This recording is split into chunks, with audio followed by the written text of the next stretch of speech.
Como é precioso, né? Podermos nessa manhã fazer menção do nome do nosso Senhor Jesus Cristo. E como cantamos no primeiro cântico, né? Eu sei, você sabe o preço que foi pago, né?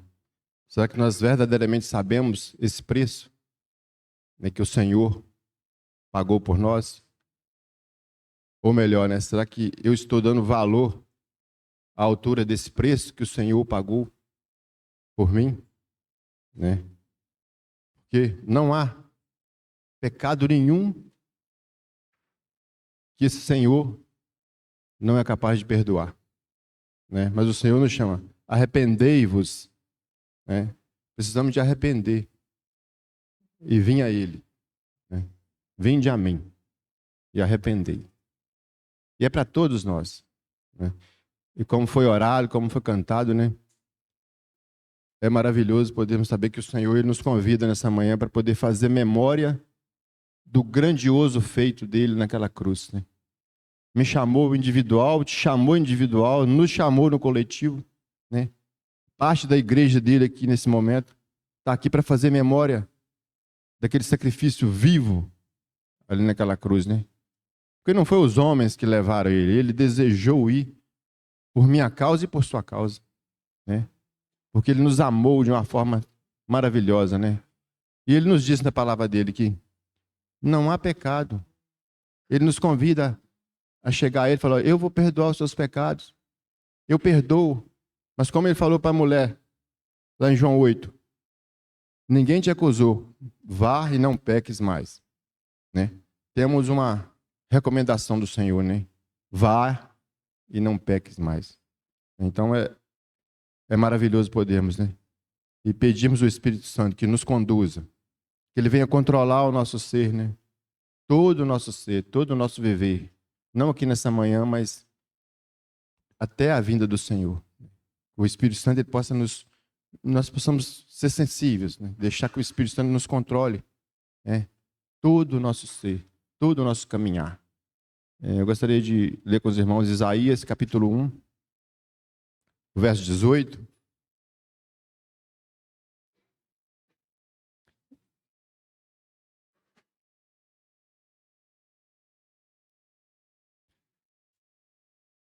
Nós já cantamos aqui.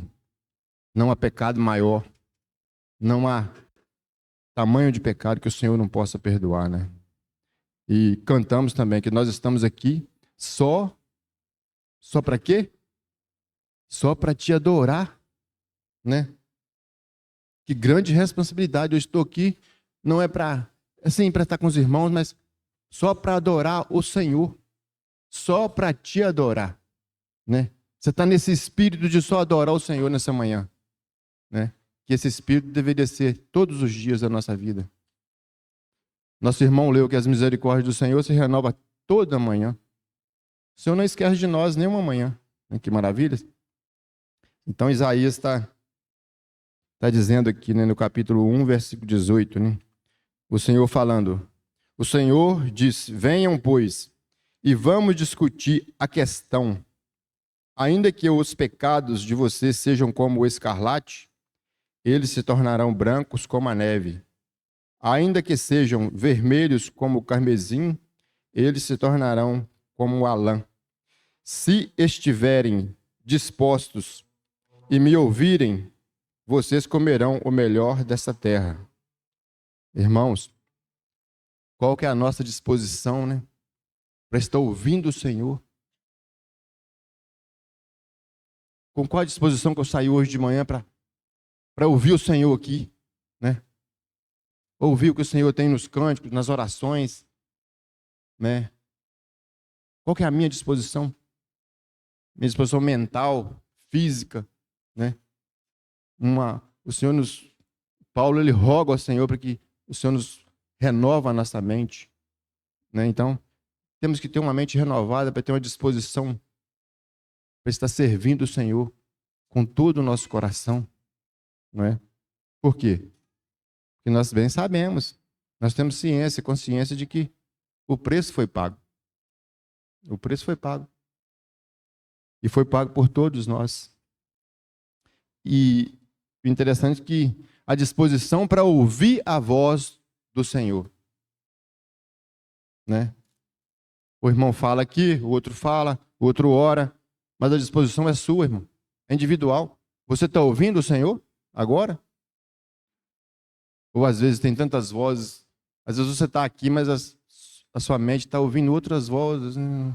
Não está ouvindo a voz do Senhor, está ouvindo a voz do meu emprego, a voz dos meus planos, né? Dos meus desejos, e o futuro, eu estou preocupado com o meu futuro, mas o Senhor fala, qual que é a sua disposição agora para me ouvir? Né? Toda manhã, quando Ele se renova as misericórdias dEle, qual que é a disposição nossa? Qual que é a minha disposição, né? Para estar ouvindo o Senhor e não só apenas ouvindo, mas praticando aquilo que temos ouvido de acordo com aquilo que o Senhor tem nos capacitado, né? Hebreus capítulo 3, verso 7, diz assim, portanto, como diz o Espírito Santo, se ouvirdes hoje a sua voz, não endurecerás o vosso coração, como na provação no dia da tentação no deserto. Né? Então nós temos assim, muito claro o que aconteceu com o povo ali no deserto. Né? O Senhor estava ali com eles o tempo todo. Né? O sol estava quente, o Senhor estava com eles. A noite estava escura, o Senhor estava com eles. E qual que é a disposição? Eles estavam ouvindo e estavam vendo, estavam presenciando o Senhor ali o tempo todo. E estavam murmurando. Ah, Senhor, mas se eu estivesse no meu Egito, estava muito diferente. Né? Lá tinha muita carne, tinha muita cebola. Né? Tomamos cuidado, né? Para poder não estar caindo na mesma situação deles, no deserto. Contudo, nós temos tudo, irmão. Nós temos aqui ó, o ajuntamento para estar compartilhando a palavra. Nós temos a palavra que é viva, né? Ela é toda viva. Né? Ela é viva e eficaz para nós. É graça sobre graça, é misericórdia sobre misericórdia. Em João 10, né? Vamos abrir em João 10. Como que o bom pastor, como que as ovelhas, ela precisa ter uma relação assim com um bom pastor, uma relação bem profunda, bem íntima com o bom pastor, para poder estar conseguindo, irmãos, discernir a voz do bom pastor nesse tempo tão difícil que temos vivido. E o Senhor não falou que seria diferente. O Senhor falou para mim e para você, você vai ter aflição, irmão. Você vai ter aflição, Oséias, você vai ter aflição. Ele não falou o tamanho, a quantidade, né? Mas ele também prometeu que não me daria nada para mim e para você além das suas forças. Né? Porque as forças é Ele que te dá e Ele que me dá. João 10. Vamos ler o primeiro verso, né? Na verdade, vos digo que aquele que não entra pela porta... Os irmãos podem estar falando, não, mas eu estou cansado de ler esse texto. Nós sabemos esse texto. Né? Eu sei que o irmão vai ler, eu já sei o que vai ler agora. Sim. Todos sabemos o que vamos ler agora.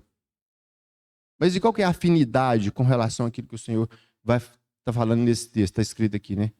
Sobre estar ouvindo a voz. Em qualquer situação. Né? Eu sei que todos os irmãos que já leram esse texto, 3, 4, 5, 10, 20 vezes. Mas vamos ler agora mais uma vez. Né? Na verdade, vos digo que aquele que não entra pela porta no curral das ovelhas, mas sobe por outra parte é ladrão e salteador. Aquele, porém, que entra pela porta é o pastor das ovelhas.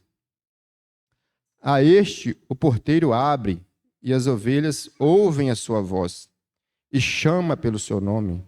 As suas ovelhas e atrás para fora. E quando tira para fora as suas ovelhas, vai adiante dele. E as ovelhas o seguem, porque conhecem a sua voz, mas de modo nenhum seguirão o estranho, antes fugirão dele, porque não conhecem a voz do estranho. Que maravilha, né? Podemos dar glória ao Senhor, porque o Senhor nos recomenda, ó, resista, não submeta ao Senhor e resista a Satanás. né? Você conhece a voz do Senhor, mas você vai dizer, ó, não, não te conheço. Não quero dar brecha para você, né? O estranho é quem? Quem que é o estranho? Se o Senhor Jesus é o nosso bom pastor, e nós conhecemos a voz dele, e ele conhece as suas ovelhas, não? E como conhece, né? Está pensando que o Senhor não te conhece? O Senhor te conhece melhor do que você mesmo, né? Ele te conhece melhor do que você mesmo. Nós enganamos às vezes, né? Achamos que conhecemos nós, mas o Senhor conhece as suas ovelhas. E ele recomenda a não estar dando brecha para o estranho, que é o próprio Satanás, né? Tudo aquilo que vem da velha natureza, da carne, né? O Senhor nos recomenda, ó, não dá ouvido para essas vozes, não. Dá ouvido só para a voz do bom pastor. Mas para isso precisamos de estar numa disposição, né, de ouvir a voz do bom pastor, de estar ouvindo ele em todo o tempo, né? Não, não só aqui, né, nesse momento que o Senhor nos dá um presente, né, de nos agraciar, de fazer memória do nome dele, né, nesse momento para poder estar partindo o pão e fazendo memória no nome, acima de todo nome. Não existe outro nome, né? Nós bem sabemos disso, né? Não há outro bem maior para nós, né? Porque o nosso Deus é um Deus que venceu a morte. Então, se nós pensarmos que morremos, quando a gente morre, acabou, não acabou, né? Porque nós servimos um Deus que venceu a morte, ele venceu todas as coisas naquela cruz, né? E consumou. Precisamos de crer nisso, né? O Senhor consumou tudo ali. Então, nós precisamos de estar submetendo ao Senhor e resistindo o inimigo, né? Para que ele não venha ter privilégio, vantagem sobre nós.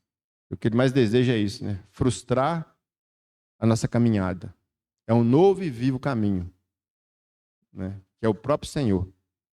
E ele disse, né? Eu sou o caminho, eu sou a vida. E ninguém vai ao Pai se não for por ele, né? Ele é um caminho vivo, é um caminho novo, é um caminho que nós estamos caminhando, né? Por meio do Senhor Jesus. Amém? Então que nós, com muito regozijo, podemos nessa manhã partir o pão, né? Em memória dele. E ele convida, né? Você que já creu e confessou ele como Salvador da sua vida, a participar desse momento, né? Não tem empecilho nenhum. Examine a si mesmo e coma e beba para a honra e glória do nome do Senhor Jesus, né? Ele é que é o juiz, ele que é o bom pastor, é ele que nos amou primeiro. Amém?